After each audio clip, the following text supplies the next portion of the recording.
remote South Pacific island, 300 modern-day warriors testing themselves against some of the most difficult and frightening terrain on Earth.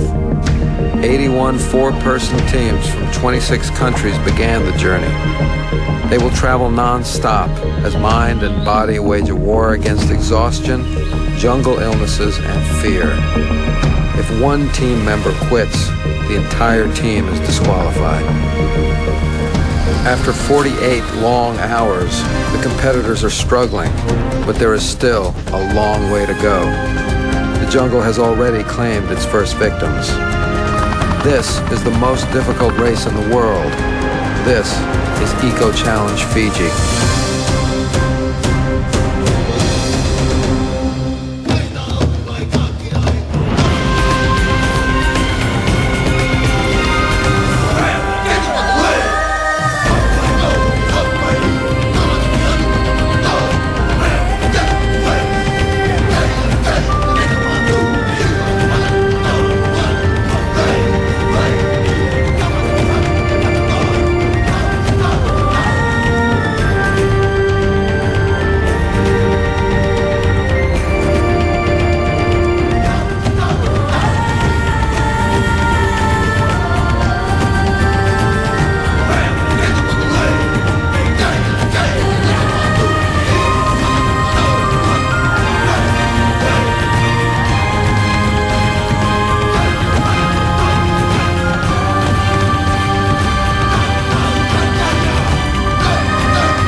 Day 3, morning.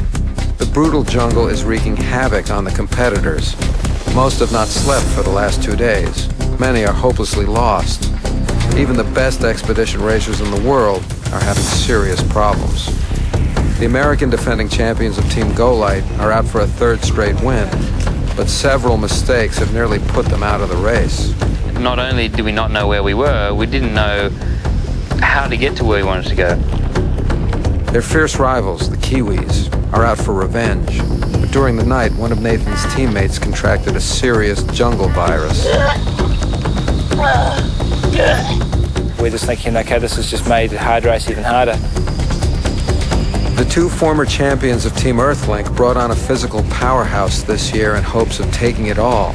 But their secret weapon has taken ill, and their race is in jeopardy. It was the first time in the race that I didn't take for granted that we were going to finish. With his brother and sister as teammates, movie star Hayden Christensen is finding out that in this war of attrition, nobody is sacred. We were just kind of trudging around in the streams, way steep, trying to find our way out. The 4 reality TV stars of Team Mad River are expedition race rookies. Ethan won Survivor, but a bad night in the notorious jungle of the Lost World finds them still struggling. I don't know if this is the type of stuff that knocks people out of races.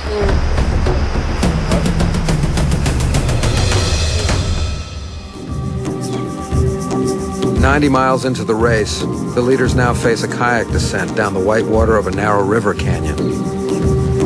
With the strongest teams in the sport struggling, the dark horse rookie South African team has surprised all and is in front of Ian's defending champions. I wanted to see it with my own eyes first to believe it that we actually could, be happy with the top teams. And yeah, we still are, so hopefully we'll stay that way. Even after 2 full days of non-stop racing, several teams are literally neck and neck with the South Africans.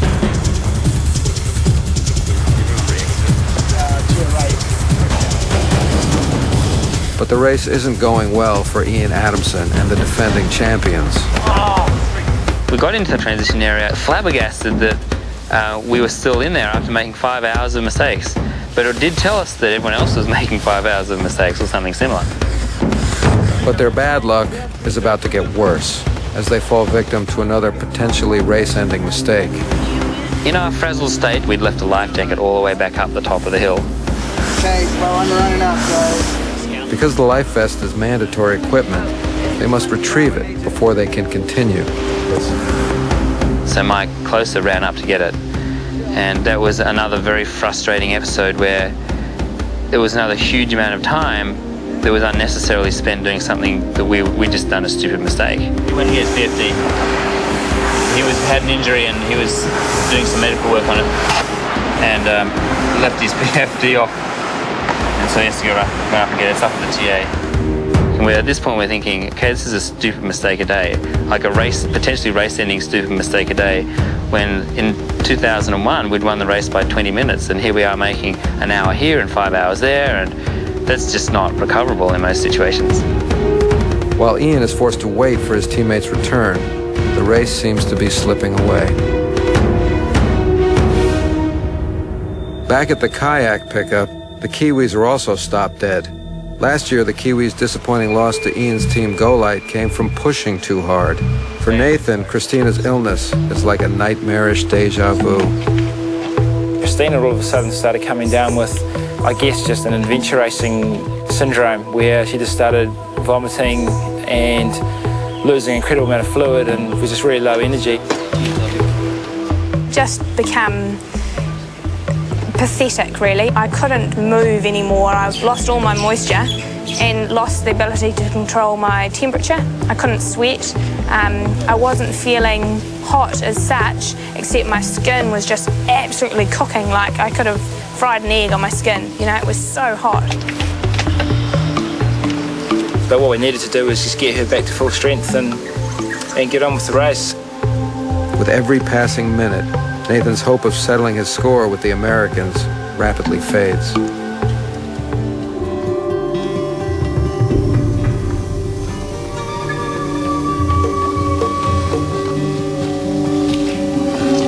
We have hope and we have confidence in ourselves, and we're never going to give up. I mean, we've got so many things thrown at us so far.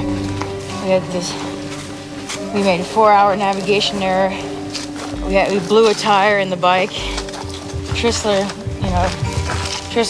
gone downhill pretty hard with coming out of both ends, and we're just, if we can make it back from this, that's our big goal, is to, God willing, win, but if nothing else, to make sure we're on the podium no matter what happens to us, just to know we can still do that. Due to fatigue and jungle sickness, Mike Trissler, one of the strongest competitors in the race, is on the verge of collapse. But they remain determined to beat Ian. The irony for our team is that whichever person was strongest in any one discipline, that's the discipline they would collapse in. Mike Trissler, the strongest paddler you can imagine. Fantastic paddler. Mike was a mess.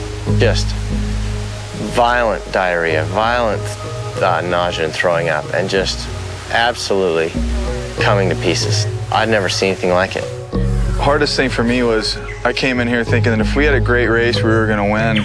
That was a real mental blow. It's 36 hours into like the biggest race of your life, and you're throwing up. So I've been sick for about 6 hours. I'd vomited probably 4 times and was really feeling about as bad as you could feel. It's humiliating. I mean, it really is absolutely humiliating.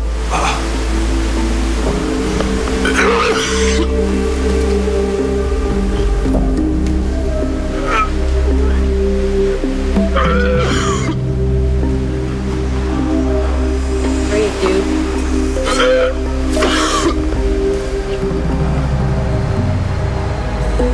Just gotta stop the cycle. All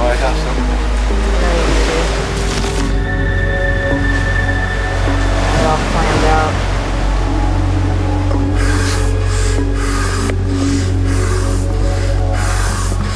How's the water situation coming? Getting in?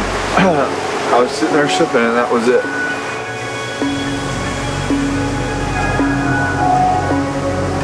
I mean, giving it everything I got. Everything. You don't know how bad. I only feel like 1/100th as bad as you do, and I already cried twice. Hey, bro.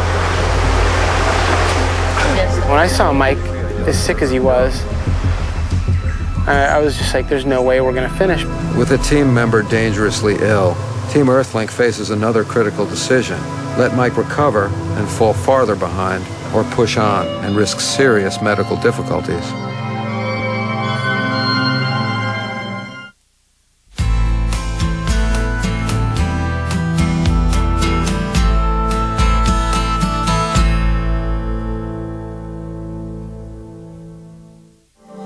While the leaders are plagued by horrible mistakes and serious illness, 50 miles behind, the reality TV stars of Team Mad River are still lost in the brutal jungle known as the Lost World. Exhausted and afraid, their inexperience has them questioning if they will ever find their way out.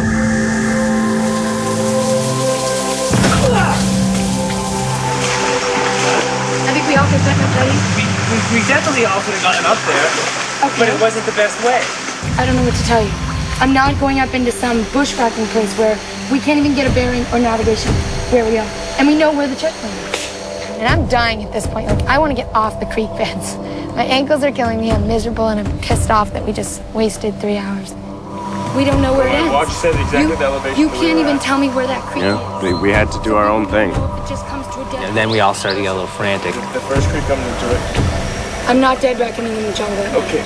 That's our I'm just not willing to give up, and we're giving up. I'm not giving up. We're going back to the checkpoint and finding our way. Starting over again from square one. And we're losing 3 hours instead of going up and losing possibly. We didn't. Okay. Let's just keep it together, you know. Let's keep it We're not together. falling We're confused. I know, but you know, we don't. The other team's We're not going to argue. 12 hours. We're going to debate. We're going to discuss. Turning back. This is when this is when people start yelling and pointing fingers and such. I just wanted to get out of there before it got dark because I thought if it got dark, we'd just have no clue what we were doing. Because I felt we were lost.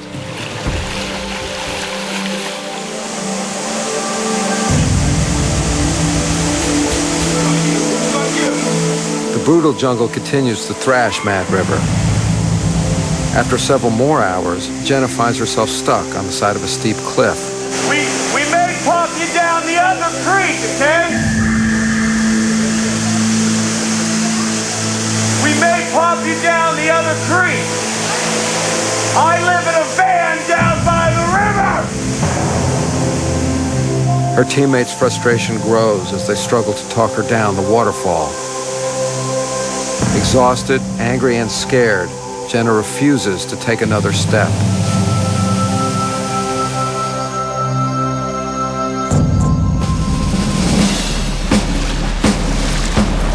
Lost in the jungle as well, Team Lupus is also struggling with personal conflicts. Having adopted a military style of leadership, Scott has appointed himself leader and has been ruling the team with an iron fist, and tensions are mounting. I mean, I could have been a real jerk, but I really felt that I wasn't, you know. I really felt that I was keeping intact with him and trying to keep him focused. I never put Scott in the position of being leader in my mind. Scott took that role with authority and power and, you know, sort of deemed this upon the rest of us. I would like to have had a look at the map. And Scott doesn't feel that anybody else needs to look at it but him. Because he's Ranger Boy.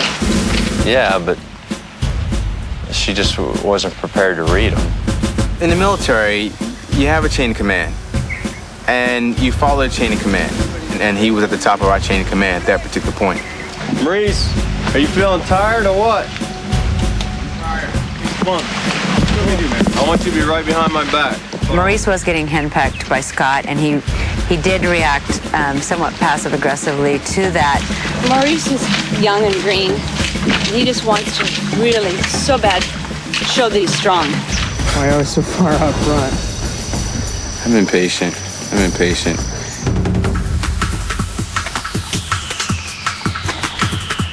He would rush off ahead in spite of the team saying, you know, hey, you need to hold back.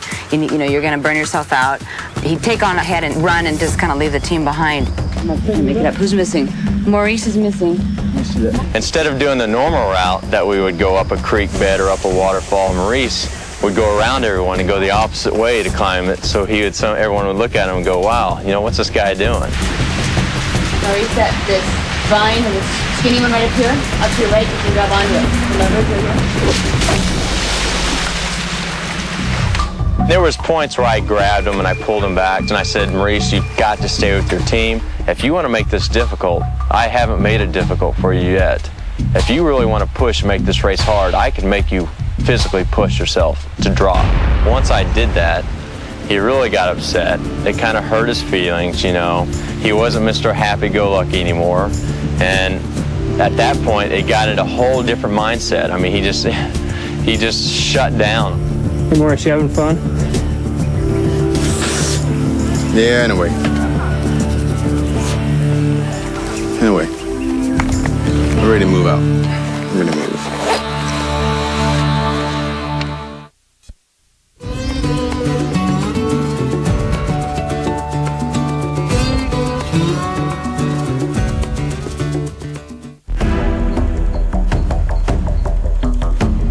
Racing to stay with the leaders, the Brazilians arrive at the kayak pickup, only to realize they must carry the 50-pound kayaks for nearly a mile to the kayak put-in. Okay.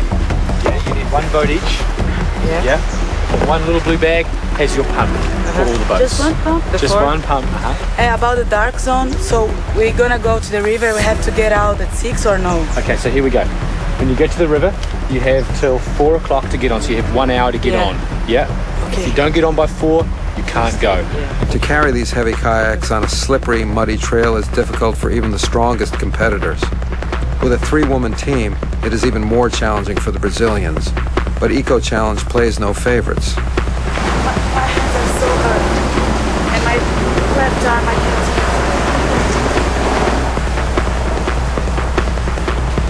can't. Carrying the rafts, to the Navua River was horrible. Those rafts were so heavy and we had just run so much, so my legs were so tired. And every step I had to take, my legs were shaking like this. It was very tiring. My back was hurting so much, my arms too, but we just had to make it. So I just tried to concentrate and, no, I have to make it, I have to make it, I have to make it. I just thought about that, no, one more step. Do you think this is unfair to the ladies?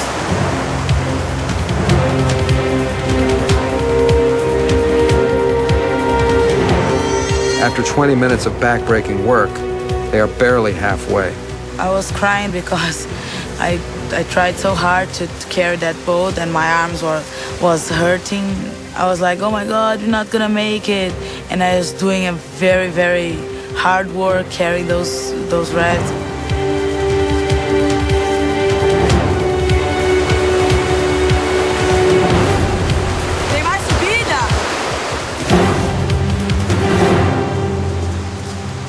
Karina and Shubi are the first to arrive, but their teammates are far behind. For safety reasons, they must be on the water by 4 o'clock, or they will be forced to wait for daybreak. A costly 12-hour delay that would put them a full day behind the leaders. Vai ter que ir lá, Shubi, eu não consigo, né? Eu não consigo trazer eles. Não, então. Mas ele falou que eles não estão chegando, a gente não vai conseguir sair daqui às 4. Quem falou? Oi, cara. Estou muito longe.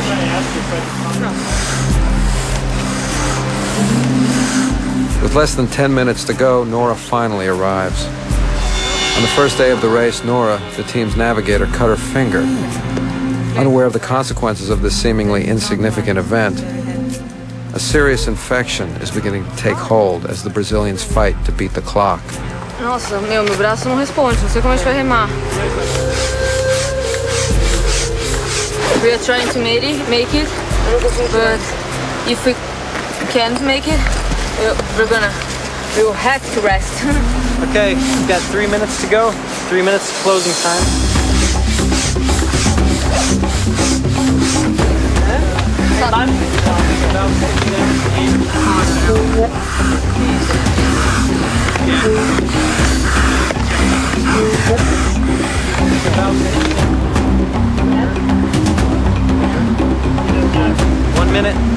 One minute to go. Let's see, you guys are gone. I'm going to jump in. Please. Billy, just put it away.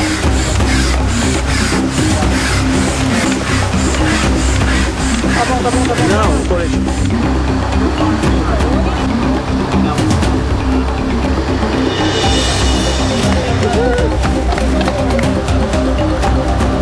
For the Brazilians, their efforts pay off as they beat the cutoff with only seconds to spare. Relative rookies to the sport, the Brazilians' ability to beat the odds and remain in the top 10 after 3 days of racing is a testament to their teamwork and spirit.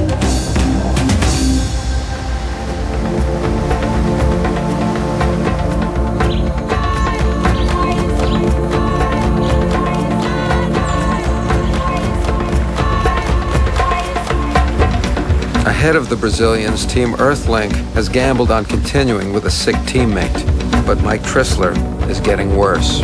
It's so hard on your mind when you're a strong person to be just a noodle. Here I am, I had diarrhea all over myself. The whole boat was full of it. I was in it, it smelled about as putrid as you can smell. I can barely paddle. I'm laying back like this, eyes shut, just paddling as much as I can and puking every 30 minutes over the side, just going down and down and down further into the depths of nowhere.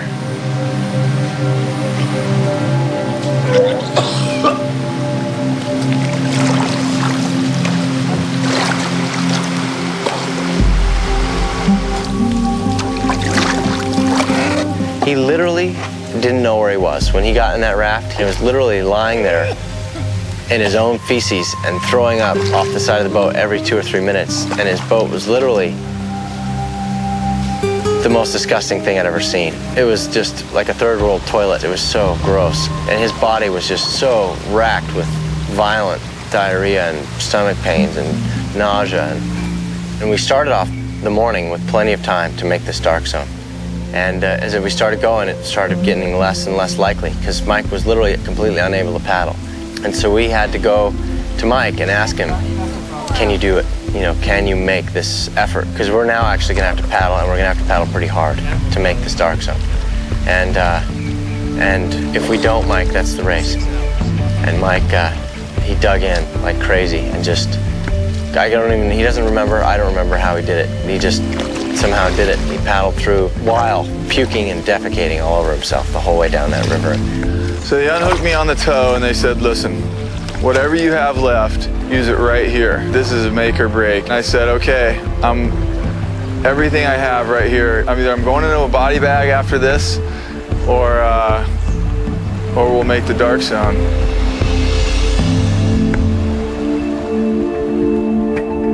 Just upriver from Team Earthlink, the Kiwis continue to have problems with Christina's illness.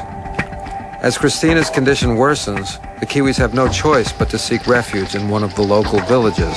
I was completely depleted of fuel, so I was on the edge of starting to recover, but I needed to have a big, decent rest to be able to recover. So we stopped at the village right at the beginning of that next walk. And one of these houses along here said that we could, they had 4 beds that people could sleep in.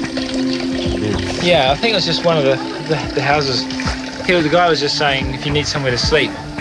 What house do you sleep? A guest house. Oh yeah? Want to have a rest? Yeah. We need a rest.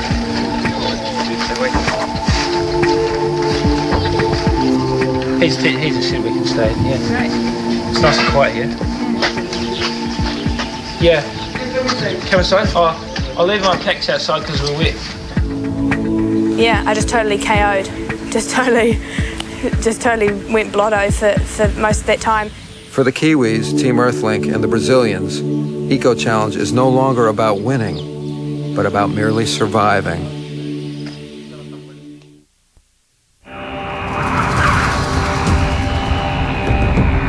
In the back of the pack, the mysterious jungle virus that plagues the leaders is also wreaking havoc. Hey, Diane? Diane! Hey, Pete! Stop! I'm taking this back from Marie. Dude, alright. You're gonna drop down and you're gonna hurt yourself. Dude, just walk. Those subtle messages that Scott was saying, he wasn't going to tolerate any sandbagging and he wasn't going to deal with anybody lagging behind, probably did add some extra pressure on Maurice and probably made him feel like he was really going to need to prove himself to Scott. Dude, let's walk. I think it's back road. Let's walk. Let's walk. Let's talk. Anna. When we finally got out of the jungle and we were walking through the river, and I realized Maurice is staggering, like 3 steps this way, 4 steps this way. He couldn't even walk in a straight line.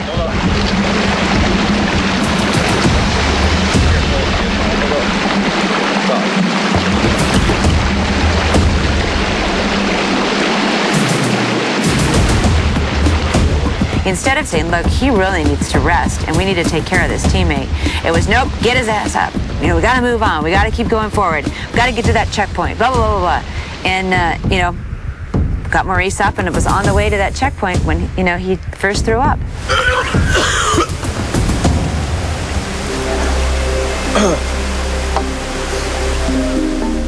It was like, hey, we need to stop. We need to take a break for this kid. Nope, nope, we got to get there. We're going to bus butt. We're going to get to that checkpoint. We're going to da-da-da-da-da. Nobody's stopping for anything. Stand up for a second.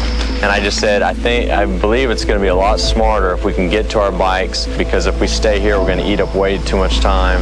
Pushing any one person too hard is crazy. If you run a team member into the ground, you're defeating the entire team. I was still a little woozy, but I told my mind, guess what? You're feeling good, you're feeling strong, let's get up, and let's get out of here. Let's get the hell out of here.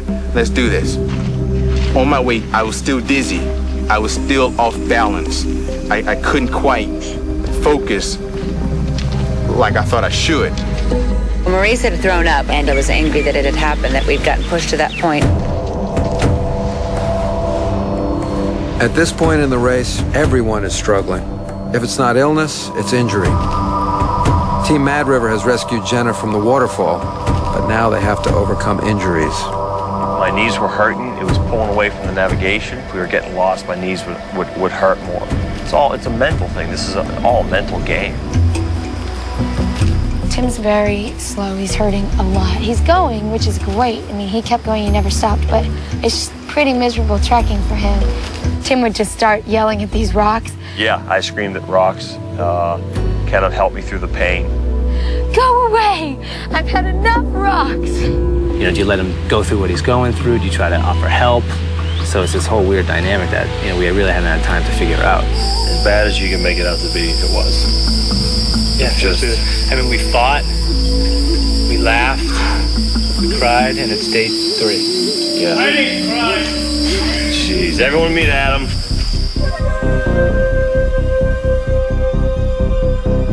If the teams are not injured or sick, they're lost. Hayden Christensen and his family have found a local to help guide them through the jungle. I have never had to deal with that level of exhaustion or fear, for that matter. You can't really consider what you're actually doing while you're doing it, because you could fall and hurt yourself very badly. So you kind of have to just block it all out and hope for the best. With the help of a local, Hayden has managed to catch a despondent Team Go. After wandering in circles for 12 hours, Team Go knows their only chance is to keep up with Hayden's team and their Fijian escort. They were as fast as gazelles, and it was a struggle for us to keep up with them, limping as we were after our first attempt. I'm trying to yell ahead so I know where they're at. I already have asked them to, so just keep yelling, okay? We're getting a little bit lost ourselves. The guards are? These guys, yeah. Okay, keep going then, and we'll try and find your headlamps. And we had our guides that we had picked up. These guys fly, like they're really fast, and we're having a tough time keeping up with them. But we're trying to make time here, so we're not telling them to slow down. The result of that was that we were going so fast that no one really had time to check a map. You know, we counted on the fact that these guys knew where they were going, and we basically just put our heads down, followed the footsteps of the guy in front of us. But even with a local Fijian, the darkness makes finding your way in the jungle all but impossible. Dave, Mike! Let's go, come on! We went and chased after them and begged them to please slow down. I'm almost positive there's no award for the fastest time for like second to last and last place coming into the bike ride. I think maybe we toned it down just a little bit. Well, it's actually the dog. They want to go on. Yeah?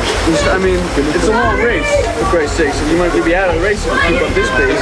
Well, at the very end of our third attempt through the lost roll, I think we were a little bit stressed. We were kind of tired.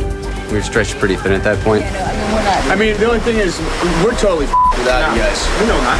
So, we already did like 10 hours of jungle trekking today. This is our second go around. We had a huge trek. We're doing our best to hang with you. And by the time the guides realized that they were lost, none of us had a clue where we were. No. We had just stopped in a creek. So we need to go this way.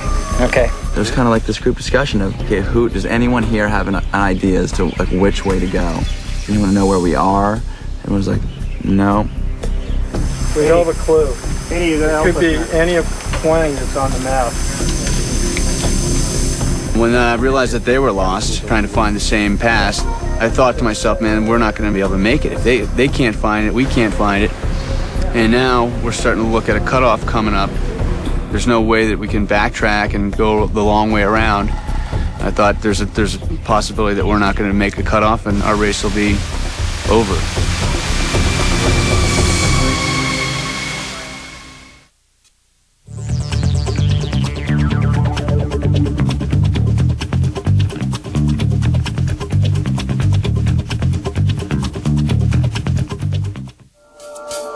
Day 4, morning.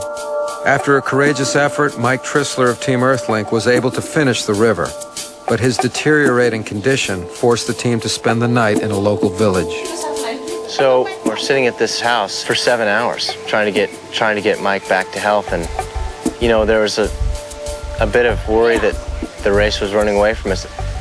Mostly it was just we knew we had to take care of Mike, and whatever time it took, we had to do it, otherwise our race was over anyways. I mean, nobody had any expectation that Mike was going to be able to move out of that house, except for at his own time and when he was ready. Luckily, being a person who's a firefighter in my daily life, I've pretty much seen it all.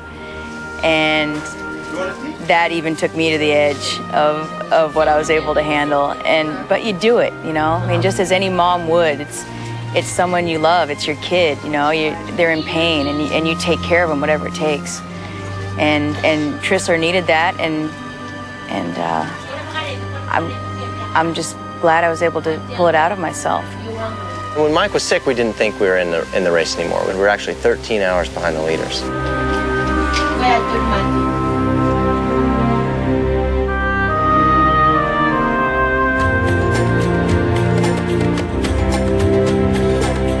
Finally, after spending 2 days and nights in the notorious section of jungle known as the Lost World, the reality stars of Team Mad River emerged from their nightmare 70 miles behind the leaders. Huddled up on a wet rock. There's nothing Hey, have you guys heard of a rock bed? It's not only found in rivers anymore, but also made by Silipasupita. Ah, yeah. Go ahead. You guys know Adam Larson? We all joke around, but when it comes time, we all take our responsibilities seriously. Finally got to mountain bike section. Jenna's ankle was hurting and she had some blisters, so she went to medical for that. Tim's knees were hurting big time. I'm here to prove something to myself and to see how much inner strength I have. Exhausted after their jungle ordeal, Team Mad River can't afford to rest.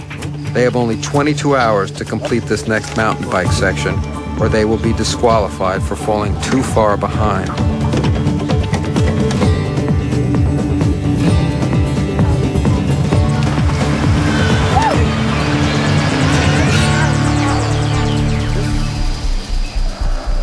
Only a few hours behind the reality stars, Hayden Christensen and his family finally emerged from the jungle.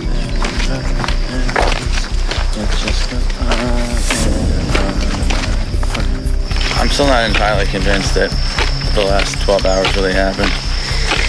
It was insane. Yeah, we just want to make the cutoff in time so we can stay in the race. But we're still here.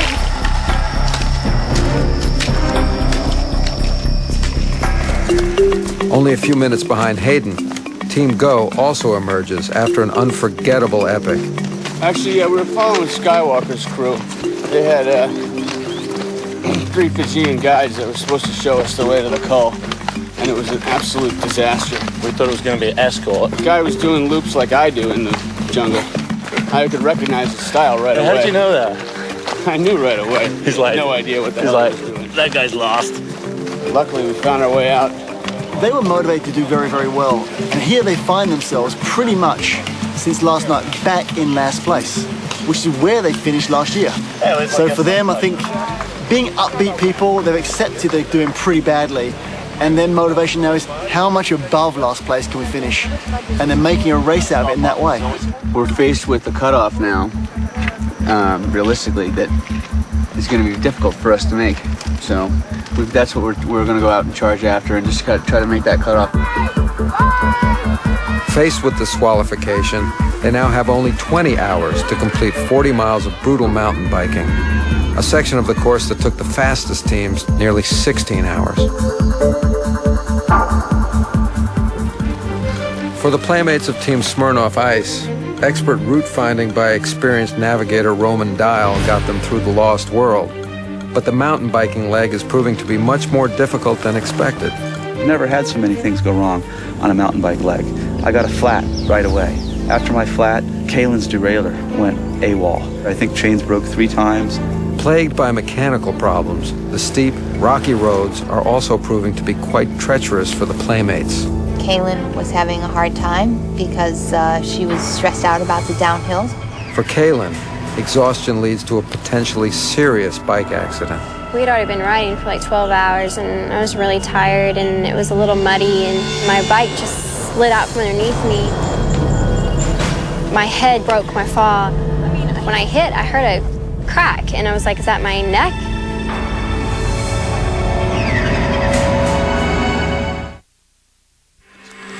In 69th place, the playmates of Team Smirnoff Ice made it through the lost world without incident. But a serious bike accident now threatens Kaylin's ability to stay in the race. My head just broke my fall and I hit the side of my head and when I hit, I heard a crack and I was like, is that my neck? Is that my head? I mean, I cracked it. On which part of your head? Under the back, the sides. Kaylin had a really, really bad wipeout. She really knocked her head really hard. I hit my helmet.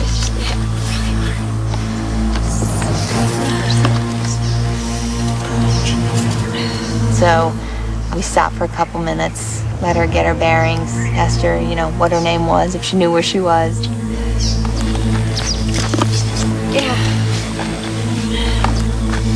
I'm really glad that that didn't turn into a total disaster. Yeah, right here, you can see it got squished. It is? As the playmates struggle on the bike leg, the dark horse South African team has managed to hold on to their lead over the defending champions as they emerge at one of the most intimidating obstacles of the course, a 1,000-foot waterfall. Wow, it was absolutely amazing. I'm actually glad we did as much training as we did in this. Mark trained me. 2 months ago, I knew nothing about climbing ropes.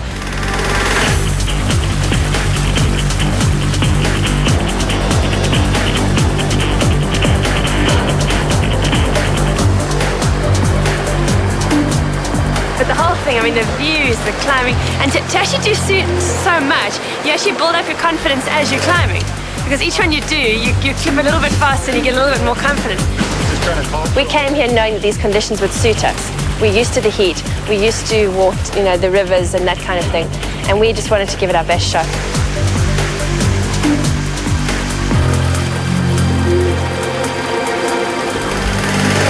The defending champions of Team Golite are still several hours behind the South Africans as they attack the thundering waterfall. We're 5 hours behind at this point, which is about halfway into the race, I guess. And 5 hours at this point is absolutely nothing. This time last year, halfway through the race last year, we're 8 hours down. And there can be a 5 hour, and that 5 hours, that 5 hour difference that we have now happened within about 12 hours, a period of 12 hours. And so things can happen really fast, and they do.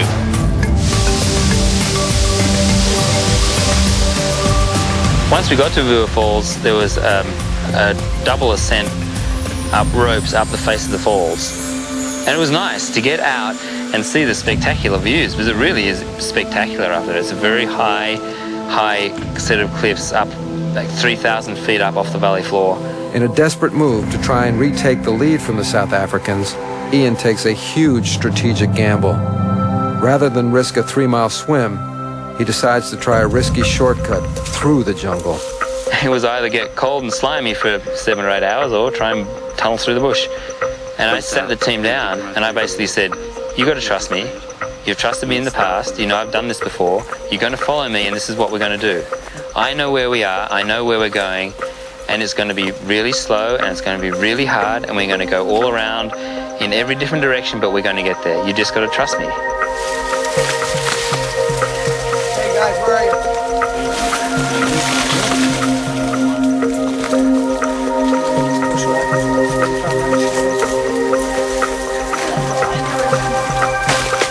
In our case, I actually had to exert my strong hand of navigational authority quite frequently because there were so many infinite options about how to go and where to go. We just go where Michael's going. We just keep going to the west. It's very simple. Well, do you want to go back to the ridge? No, we'll follow Michael. Instead of going up, down, up, down, up, down? Michael's already through, so we'll go that way. The thing is, we could discuss it. By the time I've discussed it, Michael's already across. The best way I can possibly describe the feeling of being in that thick jungle is despair. The defending champions of Team Go Light are now deep within a tangled mass of vines and brush. Unsure about their exact whereabouts, miles of dense jungle still lay ahead. Will Ian's strategic gamble pay off, or will the jungle prove too difficult and put the defending champions out of the race?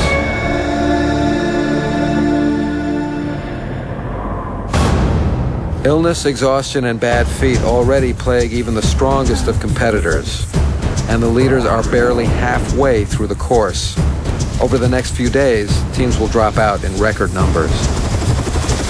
Hayden Christensen's family and the reality star rookies of Team Mad River must complete the mountain bike leg in record time or be pulled from the course. The Brazilians are falling farther behind, and Nora continues to ignore the warning signs of infection from her cut finger. Team Earthlink and the Kiwis are stopped dead due to sick team members, and Ian's Team Go Light is lost in the jungle on a risky shortcut. It is anybody's race. For those that survive the brutal conditions, the finish line is still a long way away. New race leaders will soon emerge and threaten to take it all, leading to a dramatic showdown to the finish. 81 teams, 300 miles, the most grueling race in the world. All will suffer. Only one team will emerge victorious.